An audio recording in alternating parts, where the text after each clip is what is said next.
xogayaha iyo xildhibaanada kale ee halka noogu yimi indhaydhaynta shaqadu halka ay marayso noogu yimi inay nala arkaan shaqadu kafayno ahaan waxay noo maraysaa haddeer meel wanaagsan waxaanu dhammaynay faysaskii hore ee dhismaha ee construction structure-ka ahaa waxaanu haddeer marinanaa oo noo dhiman shaqadii u dambeysay fiiskii u dambeeyey ee ahaa finishingkii decorationkii wixii mataqaanaa interlogyadii xoogaagii shaqadii intii u dambeysay qurxinta ahayd ayaa haddeer noogu dhiman taana insha Allah waxaanu rajaynaynaa sida ugu dhaqsiyaha badan in golaha baarlamaanku maalmaha soo socda uu ku qabsado kala fadhiyadiisa iyo shirarkiisa uu ku furto after 10 days inaanu shaqada ku soo gabagabayno guddoonka baarlamaanka aan furahooda ugu soo wareejino maanta ay taariikhdu tahay 20ka bisha tobanaad 2025 waxaa kormeer iyo indhaindhayn aan u nimid xarunta baarlamaanka golaha dowlad goboleedka waqooyi bari xarunta waxaa ka socday muddooyinkii ugu dambeeyay dhisme ballaarin iyo qalabayn iyo qurxin isugu jirta oo soo bilaabatay kowdii bisha tobanaad haddana maraysa heerkii gabagabada ahaa dhawaanna la filayo inta bisha ka dhiman inay noogu soo gabagabowdo baarlamaankuna uu dib shaqadiisa ugu bilaabo xaruntii oo la diyaariyey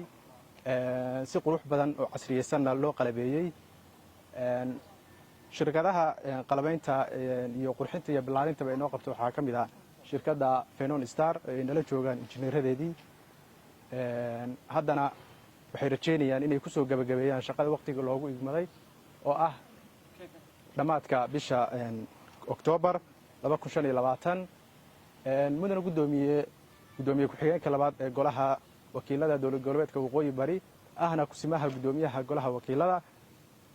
hawshii loo igmaday in aynu sii qabanno shirkadu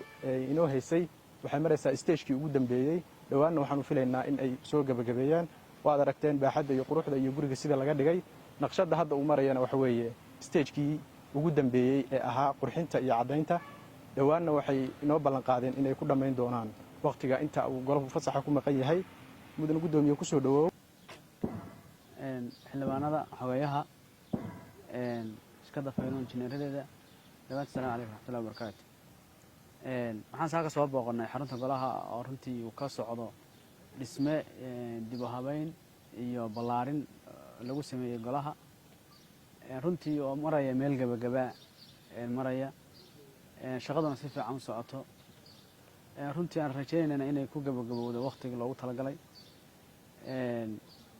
waxaan u mahad celinaynaa runtii shirkadda Fenon oo qayb weyn ka qaadatay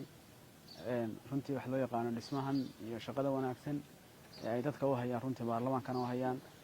ummadda reer waqooyina runtii ay u hayaan baa u mahad celinaynaa waxaan bogaadinayaa runtii oo qiraya ama caddaynaya dhismahani ama ballaarintani ama dib u habeyntan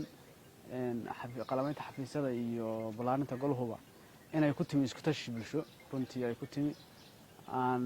hay'ad madax bannaan iyo dawlad kana aan dhisine ay ku timi isku tashi iyo wax wada qabsi dadka reer waqooyi bari runtii waxaan bogaadinayaa in halkaa laga sii wado isku tashiga sidii hore baan isku tashin jirnay isku tashiga halkaa laga sii wado waxaan u mahad celinayaa runtii xildhibaanada oo runtii fasax ku jira haddii aan la yiraahdo shirkadda Fenon dhammaantiin. Assalaamu calaykum warahmatullahi wabarakatuh.